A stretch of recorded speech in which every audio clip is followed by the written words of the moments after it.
사랑하는 성도 여러분, 주 안에서 평안하셨습니까? 우리 오늘 독일에서 유학을 하는데, 이 목사님은 우리 교회가 총회를 통해 장학금을 보내는, 그러니까 우리 교회 이름으로 장학금을 보내는 목사님이십니다. 오늘 네 분과 자녀들 함께 예배에 참여했는데 자리에 잠깐 일어날까요? 네, 우리 박수로 격려하겠습니다. 목사님 환영합니다. 내년도쯤 학위를 마치고 또 우리 교단에 아주 중요한 목회자로 사역을 하게 되어질 것입니다. 사명자 학교를 13년 전에 어설프게 시작을 했는데 13년의 시간이 흘러오면서 참 놀라운 변화와 또 감동과 기쁨, 이런 훈련 기관으로 그렇게 자리매김했습니다. 내년도에는 이제 우리 교회가 14기를 우리 교회에서 열어야 되는데, 우리 교회에서 한 50명 정도 이 훈련에 들어오셔서 훈련을 받았으면 좋겠다, 그런 생각을 합니다. 이루 말할 수 없는 내 남은 인생을 어떤 신앙의 모습으로 살아갈 것인가, 이 훈련 속에 들어오면 여러분의 인생의 후반전이 열려지게 됩니다. 나이 고하를 막론하고 함께 참여해 주시기를 바랍니다. 요한복음 13장 31절부터는 예수님의 고별 설교입니다. 십자가를 앞에 두고 두려움에 떨고 있는 제자들에게 예수님께서는 네 가지를 말씀하고 계십니다. 그 첫 번째가 인생의 위기, 불안, 두려움, 인생의 갖가지 문제를 만났을 때에 어떻게 이것을 극복해야 될 것인가, 서로 사랑하라는 것입니다. 내가 너희를 사랑한 것처럼 너희가 서로 사랑함으로 인생의 문제를 극복하고 살아가라는 말씀입니다. 두 번째로는 하나님을 믿으니 또 나를 믿으라. 내가 너희를 위하여 처소를 예비하러 간다. 가서 처소를 예비하면 내가 다시 와서 너희를 그곳으로 인도하겠다. 천국 믿음과 천국 소망을 가지고 이 땅에서의 어려움을 극복하고 승리의 삶을 살라는 말씀인 것입니다. 세 번째로는 보혜사 성령님을 보내주신다. 보혜사 성령께서 너희와 영원히 함께할 것이고, 그리고 너희 속에 거하실 것이다. 성령 의지하면서 인생의 위기를 극복하고 승리의 삶을 살아라. 그 다음에 마지막 네 번째는 나의 평안을 너희에게 주노라. 내가 주는 것은 세상이 주는 것과 같지 않다. 세상이 주는 건 잠깐이지만 내가 주는 건 영원하다. 내가 주는 평안을 받고 인생의 어려움, 인생의 갖가지 위기 극복하고 승리하는 삶을 살아라. 그렇게 예수님께서 14장까지 말씀을 주고 계십니다. 오늘은 그 중에 첫 번째, 서로 사랑하라는 말씀 속에서 우리의 인생의 문제들을 이 말씀을 가지고 어떻게 해결해야 될 것인가 함께 찾으려고 합니다. 여러분, 왜 예수님은 계속해서 한 번이 아닙니다. 계속해서 서로 사랑하라. 내가 너희를 사랑한 것처럼 너희도 서로 사랑하라. 왜 그렇게 말씀하셨을까요? 우리가 서로 사랑하면 우리에게 어떤 일이 일어나지요?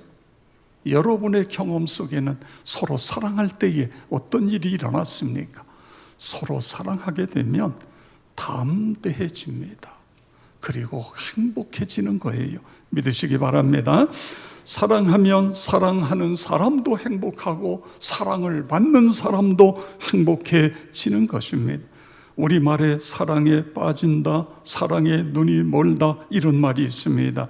이 말은 사랑하는 사람이 경험하게 되는 황홀함의 절정을 의미하는 것입니다.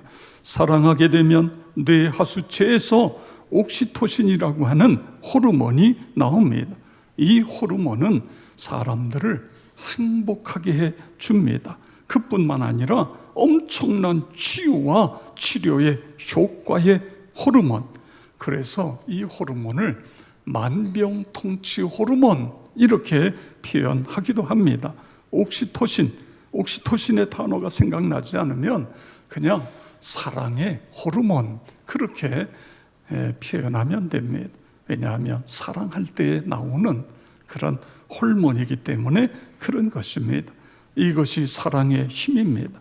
책 중에 사랑하면 전도합니다. 사랑하면 기도합니다. 이런 책이 있어요. 이게 무슨 의미죠? 사랑하면 담대해지기 때문에 전도할 수 있게 된다는 거예요. 사랑하게 되면 하나님을 깊이 사랑하게 되면 하나님과의 깊은 교제가 이루어지면서 기도하게 되어진다고 하는 그런 말씀인 것입니다. 봉봉사중 창단이 부른 노랫말 중에 사랑을 하면은 예뻐져요. 아무리 못생긴 아가씨도 사랑을 하면은 예뻐져요. 사랑을 하면은 꽃이 피네. 아무리 호박꽃 아가씨도 사랑을 하면은 꽃이 피네. 사랑을 하면은 모두 미인 되네. 뭐 이런 노랫말, 어른들은 이 가사가 생각이 날 것입니다. 그렇습니다. 사랑하면 예뻐집니다. 사랑하면 행복해지고 젊어지고 건강해지고 할렐루야. 그렇습니다. 우리가 그래서 주님은 서로 사랑하라 우리에게 그렇게 말씀하고 있는 것입니다. 젊은 남녀가 사랑하게 되면 사랑에 빠지지요. 그런데 사랑에 빠지면요, 모든 게 다 좋아 보이는 거예요. 상대방의 단점이 안 보여요. 그래서 이 사랑에 빠진 남녀를 뜯어 말리려고 아무리 해보세요. 이게 안 됩니다. 그런데 이 사랑 감정이 약 2년 정도 간다고 그래요. 그래서 그냥 내버려 두면 2년 정도 가면 서서히 보이기 시작해요. 상대방의 단점도 보이고 흠도 보이고 그러면서 갈등하기 시작하는 거예요. 정말 이 남자와 이 여자와 결혼해야 되나 말아야 되나. 그러다가 그 부분이 다 수용이 되면 결혼하고 안 되면 갈라서고 뭐 이렇게 되는 것을 볼 수 있습니다. 여러분, 어떻게 해야 서로 사랑할 수 있을까요? 그리고 그 사랑을 지속할 수 있을까요? 하나님과 나와의 관계, 나와 가족, 내 가족 안의 부부 관계, 또 교회 안에서 성도들과의 관계, 또 이웃과의 관계, 이 관계 속에서 어떻게 해야 서로 사랑을 지속할 수 있느냐? 게리 체프먼이 쓴 5가지 사랑의 언어라는 책이 있습니다. 이 책이 약 40개국의 언어로 번역이 됐어요. 이 영어로만 이 책이 자그만치 500만 부 이상 팔렸다고 합니다. 근데 이 책에 보면 누구에게나 사랑의 탱크가 있다는 거예요. 어린 시절에 부모와 주변으로부터 많은 사랑을 받아서 사랑의 탱크를 가득 채운 사람은 많이 사랑할 수 있는데, 어린 시절에 사랑을 받지 못해서 탱크가 비어 있는 사람은 삶의 갖가지 문제가 야기될 수 있다는 것입니다. 그릇된 행동, 때로는 탈선을 일으키게 되고 부정적인 인생관을 갖고 주변에 있는 사람들을 힘들게 할 수 있다는 것입니다. 그래서 사랑의 정서 탱크가 지속적으로 채워져야 되는데, 가정에서도 채워지고 교회 와서도 채워지고 일터에서도 채워지고, 그래서 계속해서 채워져야 된다는 것입니다. 그런데 채우기 위해서는 선택해야 된다는 거예요. 내가 사랑할 수도 있고 사랑하지 않을 수도 있다, 그거예요. 그건 내가 선택하는 것입니다. 중요한 것은 우리가 살아가면서 계속해서 사랑을 선택해서 내 이 정서 탱크를 채워야 된다. 사랑으로 채워야 된다. 그래야 우리는 지속적으로 사랑할 수 있다는 이야기인 것입니다. 성도 여러분, 그렇습니다. 사랑을 계속 선택함으로 우리 가정이, 우리 교회가, 우리가 사는 세상이 더 건강하고 행복하게 되어지기를 주의 이름으로 축복합니다. 자, 그 다음에 이 불안으로 인한 위기의 시대에 왜 사랑해야 되느냐, 그거예요. 사랑하면 변화되기 때문에 그렇습니다. 사랑은 변화시키는 능력이 있어요. 사람도, 사랑하는 사람도 변화되고 사랑받는 사람도 변화되어지는 것입니다. 제가 서울신학대학에 처음 입학했을 때에 거기에 6.25 전쟁 때의 부모님이 그만 다 돌아가셨어요. 전쟁에 폭탄이 터져가지고 이 핏덩이 아기가 할머니에 의해서 고아원에 맡겨졌습니다. 그래서 어려서 부모의 사랑이 뭔지, 사랑을 어떻게 하는 건지, 사랑을 제대로 받지 못하고 성장을 했어요. 근데 이 고아원이 선교사들이 이 나라의 안타까운 현실을 보면서 고아원을 세우고 전쟁 고아들을 거기다가 데려다가 거기서 키웠습니다. 그런데 오늘날 고아원처럼 그렇게 시설이 되어 있는 것도 아니잖아요. 전쟁통이니까 뭘 먹을 것이 제대로 있는 것도 아니고 무지무지하게 고생합니다. 그리고 물론 선생님들이 사랑한다고 해주지만 이게 부모의 사랑에 이게 비교가 되겠어요? 그런데 놀라운 것은 이분이 하나님의 사랑을 체험한 거예요. 나를 위하여 예수님을 이 세상에 보내주셨고 십자가에 예수님 피 흘려 죽으셔서 내 죄값을 대신 지불하신 그 엄청난 사랑, 하나님의 사랑, 그리고 그 예수를 부활시켜 나의 구세주가 되게 해주신 이 사랑에 감격하면서 여기서 그의 부모로부터 받지 못했던 비어있는 이 사랑의 탱크, 정서 탱크, 여기에다가 하나님의 사랑이 가득가득 채워진 것입니다. 그러면서 이분이 변화되기 시작해가지고 석수부터 시작했어요. 안 해본 게 없어요. 주일날 예배를 드려야 되는데 몸에서 냄새가 나니까 이게 예배 의자에 앉지 못하고 저 구석에 구퉁이에 사람들이 다니는 통로 그 바닥에 거기에 주저앉아서 거기서 예배를 드리면서 그러면서 은혜를 체험하고 그 어려운 중에도 벌어먹으며 공부하며 해서 검정고시를 거쳐 서울신학대학에 입학을 한 거예요.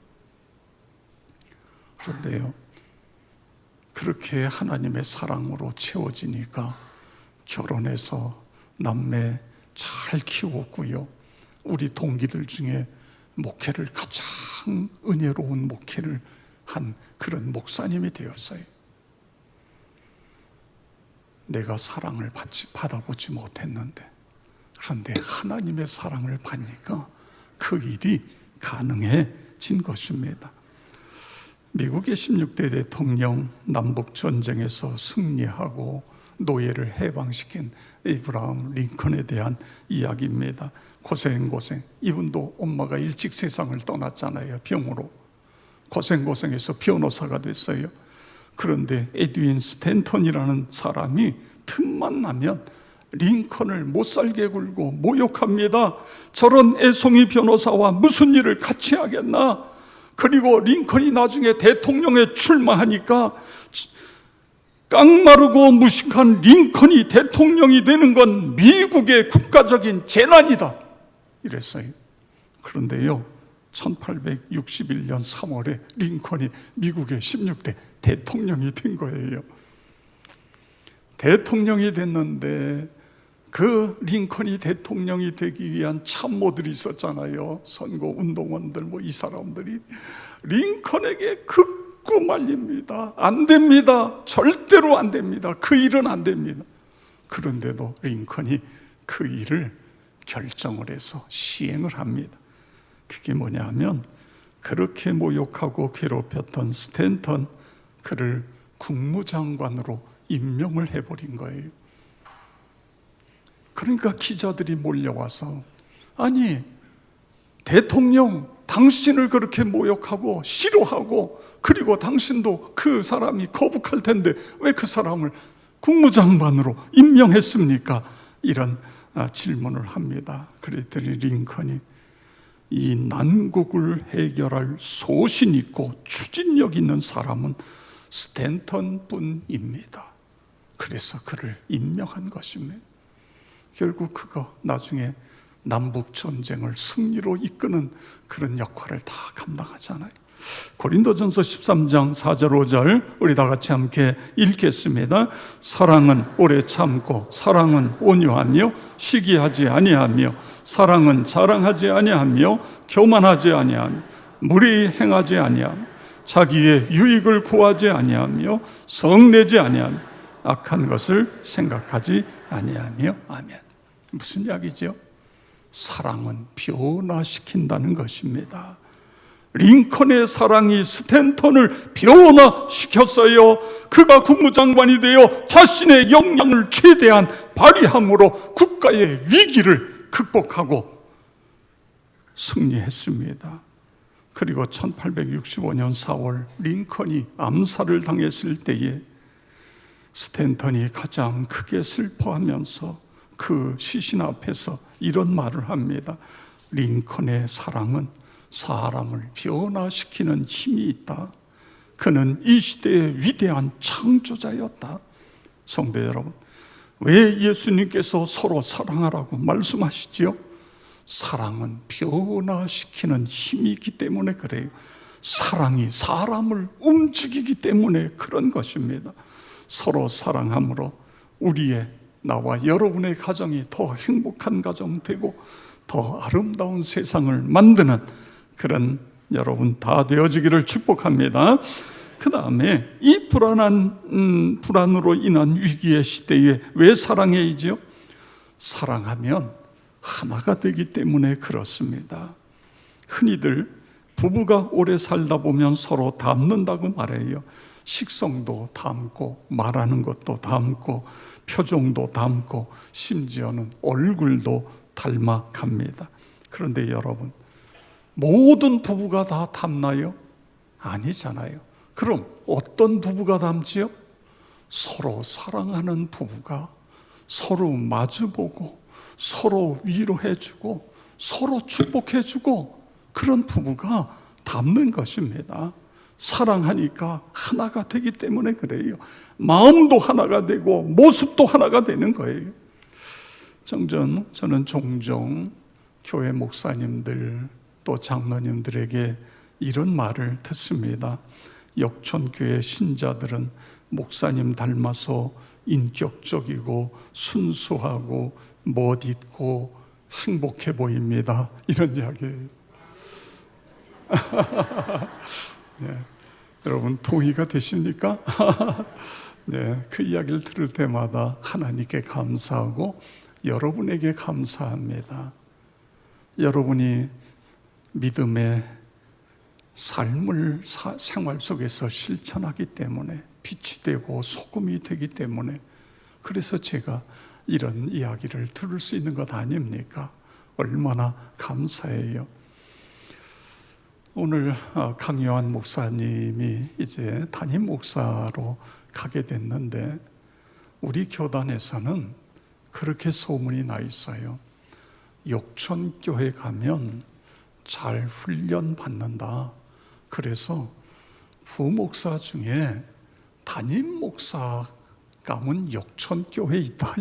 이런 소문이에요. 그래서 황정일 목사도 가고 강요한 목사도 가고 조경철 목사도 가고 다 부목사 하다가 담임 목사로 이렇게 가게 되는 그런 모습인 것입니다. 결국은 우리 모두가 사람을 지도자로 만드는 거예요. 저는 우리 목사님들에게 그런 이야기를 했어요. 여러분이 역촌교회에 와서 나는 죽도록 일하다가 간다, 나는 그런 건 원치 않습니다. 여러분이 다 하려고 하지 마세요. 성도님들과 함께 훈련해서 함께 하세요. 그리고 남는 시간에는 여러분을 성장시키는 일에 그 시간을 쓰세요. 그런 이야기예요. 여러분, 목사님들이 아무리 밤 늦게까지 뛰어다녀 보세요. 이 많은 성도들을 다 관리가 되고 됩니까? 섬기는 일들이 다 돼요? 안 돼요. 결국은 우리 목자들이랑 조장님 목장들과 함께, 우리 장로님들, 지도자들과 함께 교회를 꾸려가는 거예요. 그리고 목사님들은 그 빈틈을 찾아 그 부분들을 채워주는 것입니다. 사랑하면 하나가 됩니다. 모두가 하나가 된다. 일터도 하나가 되고 교회도 하나가 되는 것입니다. 이 하나가 되는 게 얼마나 중요한지 예수님은 요한복음 17장에서 하나님 아버지에게 기도하시면서 하나라는 단어를 4번이나 반복해서 사용하고 있는 것을 볼 수 있습니다. 요한복음 17장 11절 우리 다 같이 읽겠습니다.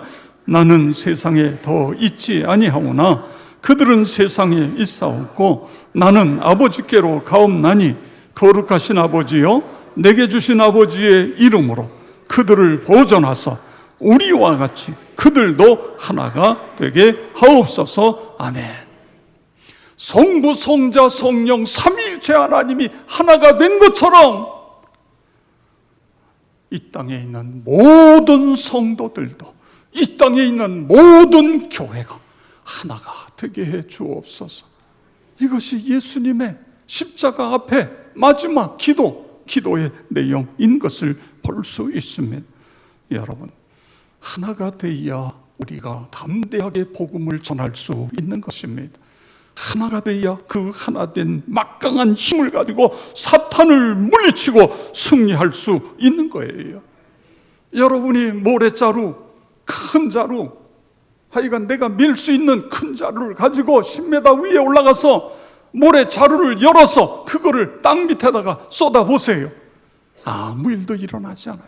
그런데 그 자루에서 내가 모래를 한 움큼 가지고 거기다가 시멘트로 아니면 거기다가 진흙으로 이겨서 이걸 말려가지고 10m 위에서 주먹만한 것 하나 떨어뜨려 보세요. 사람이 맞으면 사람이 죽고 짐승이 맞으면 짐승이 죽는 것입니다. 하나가 되는 것이 이렇게 중요한 것입니다. 오늘 우리가 살아가는 시대는 참 위기의 시대 아닙니까? 어디다 마음을 두어야 될는지 모르는 그런 시대를 살아가고 있습니다. 어떻게 살아가요?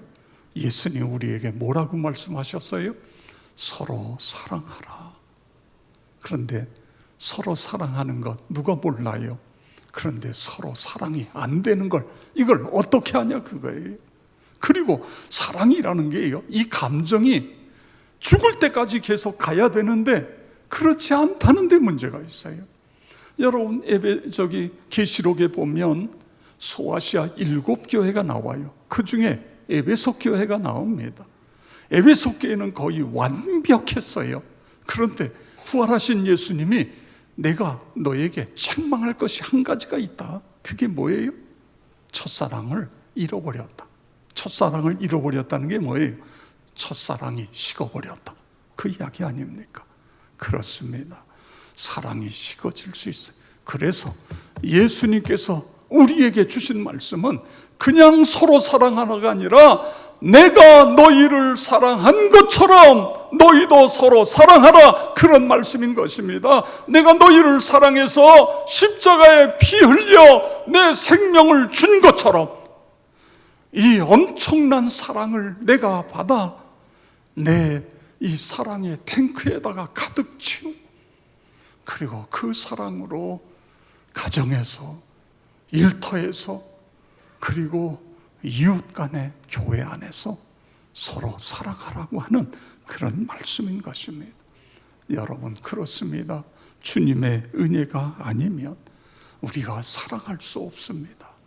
주님의 은혜가 아니면 우리가 바로 설 수 없습니다. 주님의 은혜가 아니면 우리가 온전히 쓰임받을 수 없는 것입니다. 십자가의 사랑, 십자가와 부활의 이 엄청난 사랑, 이 사랑에 내 가슴에 가득 채워져서 서로 사랑하는 나와 여러분 모두가 되어지길 주의 이름으로 축원합니다.